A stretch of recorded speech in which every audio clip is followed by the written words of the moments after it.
नमस्कार, मी सीमाज किचनमध्ये तुम्हा सर्वांचे खूप खूप स्वागत आहे। मित्रांनो, आज आपण बाप्पांच्या नैवेद्य प्रसादाची थाळी नंबर 2 म्हणजे आज याच्या आधीसुद्धा मी एक थाळी बनवलेली आहे आणि आजसुद्धा मी थोडी वेगळी थाळी आज बनवलेली आहे। आजच्या थाळीमध्ये आहे आपला पुरी आहे, बासुंदी आहे, तळलेले मोदक आहेत, पुलाव आहेत, त्याचबरोबर छोले आणि बटाटा भाजी आहे, मटारची भाजी आहे, कोशिंबीर आहे, वड्या आहेत स्पेशल म्हणजे याच्यामध्ये आपण कोबीच्या वड्या केलेल्या आहेत, शेंगदाणे चटणी आहे, आमटी आहे। अशी संपूर्ण अशी ही आपण नैवेद्य प्रसादाची थाळी केलेली आहे। त्याचबरोबर मी आधी केलेल्या थाळीची देखील तुम्हाला लिंक पाठवते। त्याचबरोबर वेगवेगळ्या प्रकारच्या मोदकांची सुद्धा लिंक मी याच व्हिडिओच्या डिस्क्रिप्शन बॉक्समध्ये मी शेअर करते, ती सुद्धा जरूर पहा। थाळीला नक्कीच वेळ लागणार आहे, त्यामुळे रेसिपीला सुरुवात करूया। सुरुवात आपण गोडाचा पदार्थ म्हणजेच आपण बासुंदीपासून करूया। इथे मी 2 लिटर फुल क्रीम मिल्क मिळते म्हणजेच म्हशीचे दूध आटवण्यास ठेवलेले आहे। तुम्ही पाहू शकता, जे काऊ मिल्क असते ते थोडंसं पातळसर असतं, पण हे दाट असतं। याची पटकन बासुंदी बनते आणि बासुंदी बनवण्यासाठी एका कढईमध्ये जर तुम्ही बनवली तर ती पटकन बनते। याच्यामध्ये आपण आता साखर घालून घेतलेली आहे। बासुंदी आपली रेडी झालेली आहे। मस्त अशी रबडीसारखी बासुंदी आपली तयार झालेली आहे। यामध्येच मी थोडेसे ड्रायफ्रूट्स मिक्स प्रकारचे आहेत ते तुपामध्ये फ्राय करून घातलेले आहेत, तसेच थोडीशी वेलची पावडर देखील मी घालून घेतलेली आहे। आता ही बासुंदी आपण थंड करण्यासाठी ठेवून देऊया। तोपर्यंत आपण ही बासुंदी थंड होतेच आहे, तोपर्यंत आपण कोबीच्या वड्या करायच्या आहेत। कोबीसुद्धा मी ऑलरेडी किसून घेतलेला आहे। मी मागच्या व्हिडिओमध्ये मी पण सांगितलेलं आहे, ज्यावेळी आपण थाळी करत असतो त्यावेळी आपण संपूर्ण रेसिपीची तयारी करून घेतलेली असते। कोबी किसून त्याच्यातील पाणी काढून घेतलेले आहे। यामध्येच आपण थोडेसे जिरे घातलेत, 1 टीस्पून हळद पावडर, चवीनुसार मीठ घालून घेतलेले आहे, तसेच धनेपूड आपण घालून घेतलेली आहे 1 टीस्पून। याच्यामध्ये शेंगदाणे, मिरची, अद्रक आणि लसूण असं घालून घेतलेलं आहे चवीनुसार। त्याचबरोबर अर्धा लिंबू आपण इथे पिळून घेतलेला आहे।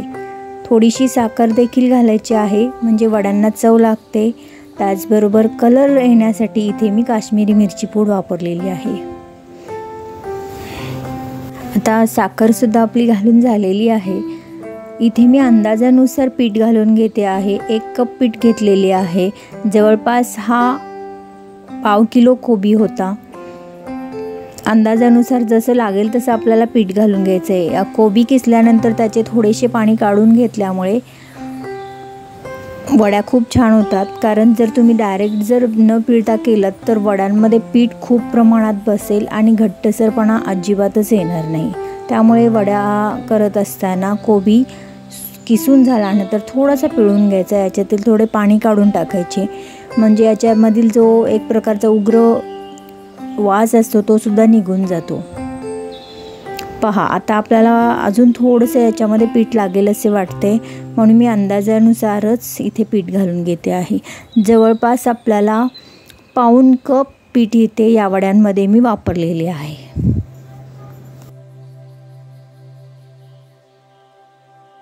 या वड्या मी कुकरच्या डब्यामध्ये थोड्याशा अशा रोल बनवणार नाही आहे, थापून घेणार आहे म्हणजे डब्यामध्येच। डब्याला सुरुवातीला तेल लावून घ्यायचं आहे, तुम्ही पाहालच।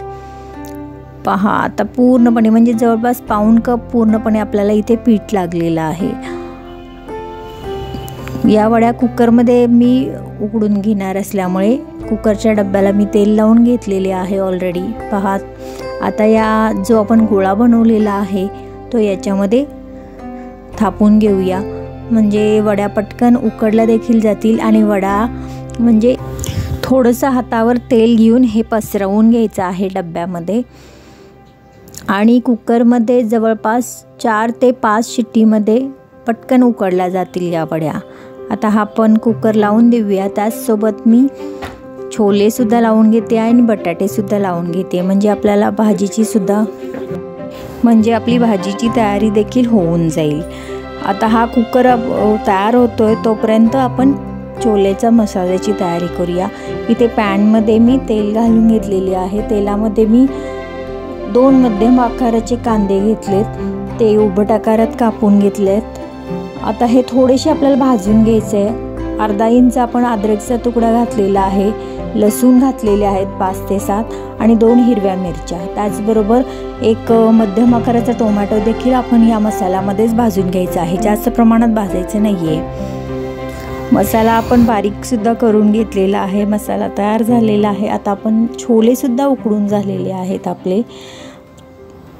तर आता आपण फोडणी देऊया। याच्यामध्ये मी 2 टेबलस्पून तेल घालून घेतलेले आहे। तेलामध्ये 1 टीस्पून जिरे, 2 वेलची, 2 लवंग, 1 इंच दालचिनीचा तुकडा आणि तमालपत्री असं टाकून परतून घ्यायचं आहे तेलामध्ये। यामध्येच आपण पावडर मसाले घालायचे आहेत, ते म्हणजे हळद पावडर अर्धा टीस्पून, 1 टीस्पून काश्मीरी मिरची पूड 2 टीस्पून घालून घेतलेली आहे आणि 1 टीस्पून आपण धने जिरे पूड वापरली आहे। मसाले तेलात परतल्यानंतर जे आपण वाटण करण्यासाठी मसाला केला होता तो याच्यामध्ये घालून घ्यायचा आहे आणि हा मसाला आता आपल्याला अगदी तेल सुटूपर्यंत परतवून घ्यायचा आहे। याच्यामध्ये मी छोले मसाला वापरलेला नाहीये, कारण प्रत्येक वेळीच काय छोले मसाल्यांचा म्हणजे फ्लेवर आला पाहिजे, यासाठी मी इथे थोडासा वेगळा फ्लेवर देणार आहे। मी इथे गरम मसाला पावडर थोडासा, या तुमच्याकडे जर किचन किंग मसाला असेल तो देखील घालू शकता। इथे मी चवीनुसार मीठ घालून घेतलेले आहे, त्याचबरोबर थोडेसे पाणी घालून हा मसाला शिजवून घेणार आहे। मसाला एकदम छान असा परतवून घ्यायचा आहे। पाणी घातल्यामुळे मसाला पटकन परतला जातो।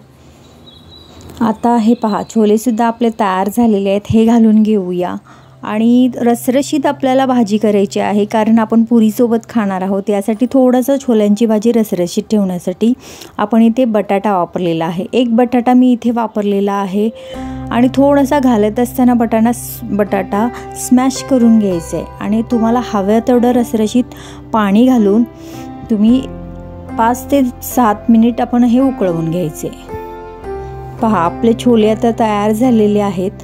थोडासा मी किचन किंग मसाला वरून घालते आहे आणि कसुरी मेथी सुद्धा वरून घालायची आहे।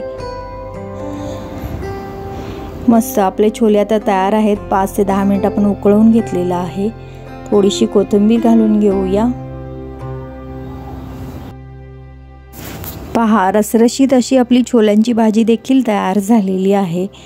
आता आपण यामध्ये आपल्या थाळीमध्ये पुलाव आहे, तो पुलाव देखील पटकन करून घेऊया। तांदूळ मी 1 कप ऑलरेडी भिजवून घेतलेले आहेत। कुकरमध्ये करते, यासाठी मी कुकरमध्ये 2 टेबलस्पून तेल घातलेलं आहे, थोडेसे तूप देखील घालून घ्यायचं आहे, 1 टीस्पून जिरे आणि गरम मसाल्यामध्ये 2 लवंगा, 2 वेलची, 1 इंच दालचिनीचा तुकडा आणि थोडेसे तमालपत्र आणि 1 मध्यम आकाराचा कांदा लांबट आकारात मी कापून घेतलाय आणि 2 हिरव्या मिरच्या असं आपण घालून परतवून घ्यायचं आहे। अर्धा टीस्पून हळद पावडर घातलेली आहे, तसेच धने जिरे पूड मी इथे अर्धा टीस्पून घालून घेतलेली आहे।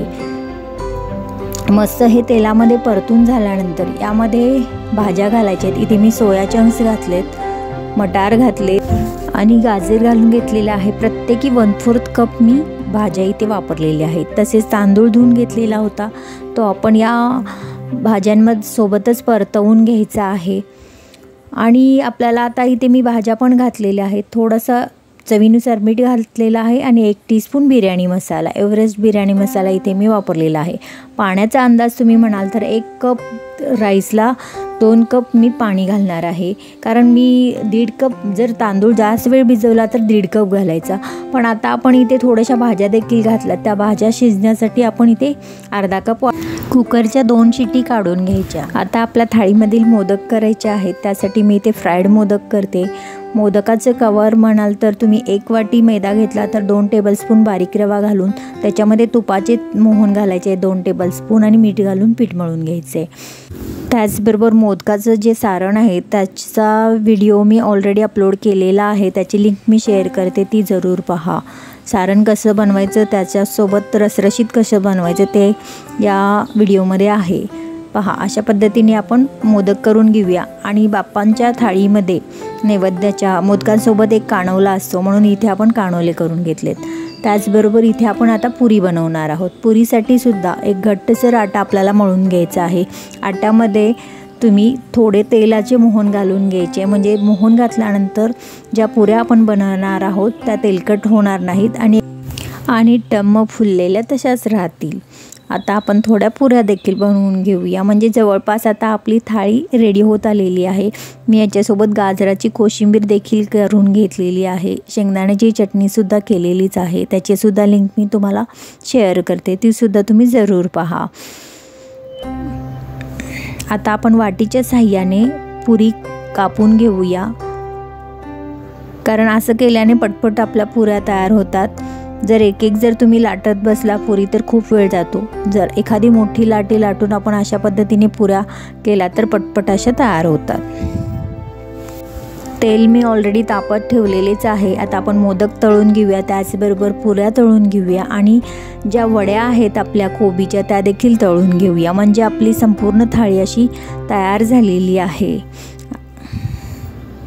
पहा, तेल ऑलरेडी तापलेलं आहे. आता आपण एक एक करत मोदक तळून घेऊया, कारण गोडाचा पदार्थ आहे. सुरुवातीला आपण तेल घातल्यानंतर हा पदार्थ तळून घेऊया, मग पुऱ्या तळल्यानंतर तिखटाचा पदार्थ, म्हणून आपण एक एक करत असं हे तळून घेत आहोत. मोदक तळत असताना थोडेसे तेल तापवून घ्या आणि गॅसची आच मंद करा, नाहीतर मोदक वरच्यावर फक्त काळे होतील आणि आतून जे पीठ आहे ते कच्चे राहील. त्याचबरोबर माझ्या थाळीतील संपूर्ण पदार्थ तर तुम्ही पाहिलेच असतील. तर माझी ही थाळीची रेसिपी तुम्हाला कशी वाटली त्याबद्दल कमेंट करायला विसरू नका. आणि या गणपतीच्या बाप्पाच्या दिवसामध्ये तुम्ही अशा पद्धतीची थाळी करून बाप्पाला नैवेद्य दाखवा.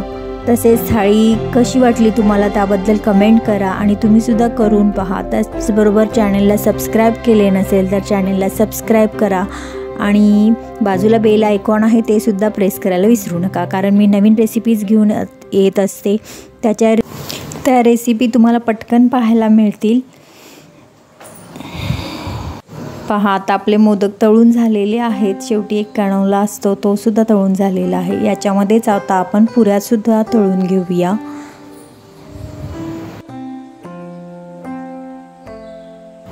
याआधी देखील मी उकडीचे मोदक, त्याचबरोबर कस्टर्ड मोदक, पान फ्लेवरमध्ये, चॉकलेट फ्लेवरमध्ये आणि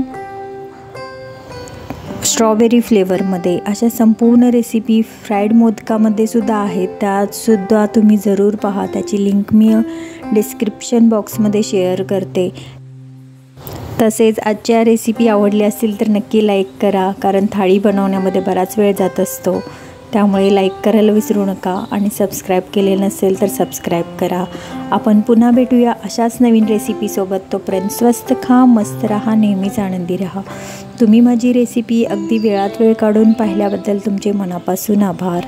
धन्यवाद.